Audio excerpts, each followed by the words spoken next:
right, y'all, let's get right into it. This video ain't gonna be very long. This is gonna be my final thoughts about the clash in the the Dooms, between Andy Ruiz and Anthony Joshua. I just want to start out by saying this. Congratulations to Anthony Joshua on regaining his status as unified heavyweight champion of the world. He did what he had to do to get the victory. He made no excuses for himself in the first fight. Came out the second fight, changed the game plan, which Andy Ruiz was very aware of, and that's what I'm going to speak on. No excuses. I more so want to talk about the press conference other than the actual fight. There's really nothing to talk about other than this here. What Anthony Joshua did was a simple game plan.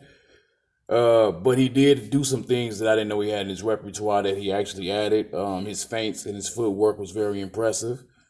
He fought actually smart when Andy got close, although Andy got the best of him on the inside. I think he did a good job of clinching Andy. It was a little bit redundant when he was clinching, but hey, he did what he had to do. And I can't really say much about that. Now let's get to the press conferences, the excuses. Andy Ruiz, it's not acceptable to make excuses for yourself and then say you don't have any. You knew going into the fight that he was going to box you around. You said it at the press conference. Now at the post-fight press conference, you talked about how your arms felt too heavy, your shoulders wasn't feeling right. You apologized to your dad about how you didn't follow the fight plan and you didn't do the training camp the way he wanted you to do it. You wanted to do what you wanted to do. I mean, I'm hearing like the excuses just roll out, bop, bop, bop. I mean, like, it's kind of disappointing. You say you shouldn't have gained so much weight, but yet you chose to gain weight. You said you learned from your mistake and you're going to move on. These are not mistakes, Andy. These are fucking choices that you made. Mistakes and choices are different. All right? We all know that as grown folks. There is no such thing as choosing to eat more food and getting fat as a mistake. Oops, my bad. You chose to put those tacos in your mouth a couple of nights before the fight. You chose to eat whatever you was eating. Every time I saw you on Instagram or anything on any platform, you was putting shit in your mouth, just shoveling shit all in your mouth. You didn't use it to your advantage. You were the quicker fighter. I felt like you would have the faster hands. Your footwork was terrible. I gave you more credit than that. You were very more robotic than Joshua. Joshua actually showed some Paulo Creed in him a little bit. He pity-patted all through the fight. Yeah, he ran most of the fight, but can you blame him? He got knocked the fuck out the first fight. I expected him to try to do it. Your aggression wasn't the factor. See, I thought the factor would be once y'all get in the inside and start to bang, he would have to match your aggression. You would leave him no choice but to fight you.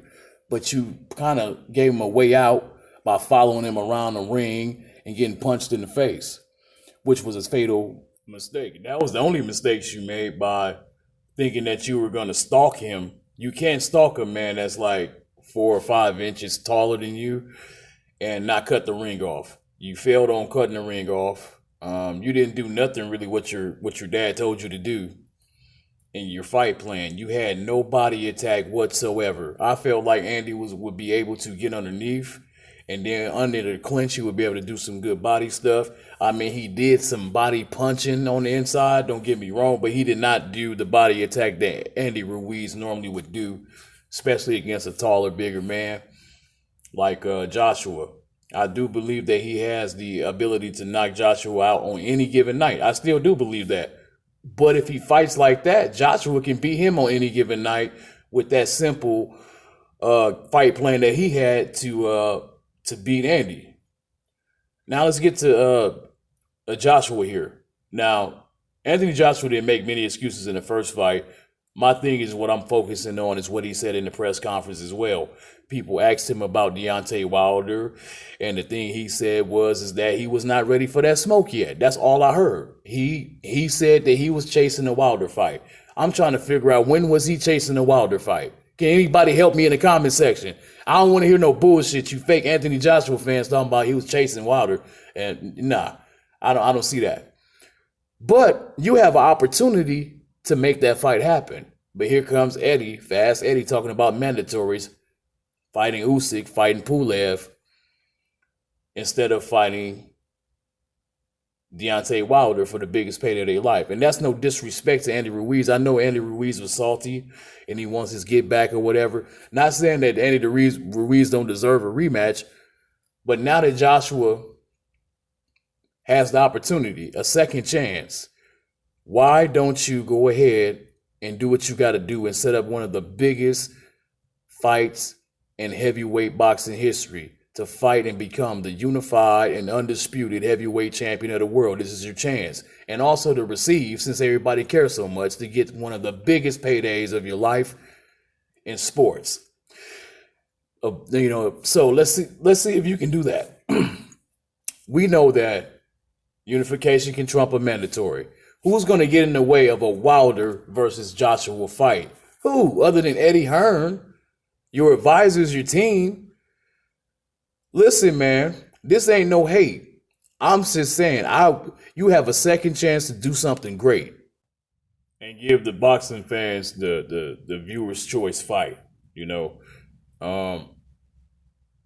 Remember, just a year ago, you were confused, man. You didn't know what you was going to do with yourself after getting upset by Andy Ruiz. And quite frankly, you're in danger again if you go ahead and fight Alexander Usyk. Yes, he's smaller than you, but he has a great boxing ability. Not saying that he'll beat you, but what if Kovach Pulev knock you out? Quite frankly, I don't think Kovach Pulev can knock you out if you keep fighting with the same tenacity that you've been fighting with the Ruiz, and that carries over, and you can have a good game fight playing with them. But there's always that factor in the heavyweight division. Why not go ahead and have the best four fight plan? Check this out. Say you fight Wilder. You beat Wilder. You become the undisputed champion of the world. Then you fight your mandatories, right? Then you give Andy Ruiz a rubber match. That's a 4-fight plan if I never saw it, but I wouldn't waste time on not making history. Now, you talked about if you beat Andy Ruiz, you want people to bow down to your feet. Well, I'll make a deal with you, because I'm going to be front and center if you sign on a dotted line against Deontay Wilder. I will bow down to your feet if you can defeat Deontay Wilder. Fight him next. I would love to see it. I guarantee you, the world will bow down to you if you can make that kind of history. Challenge yourself, because if you're not ready now, you'll never be ready. No more excuses, man. Go ahead and subscribe, smash the motherfucking bell icon to get notifications. And I'll holler at y'all, man. Y'all tell me what y'all thought about the Joshua Ruiz fight, clash in the dunes. Peace and blessings. I'm out of here.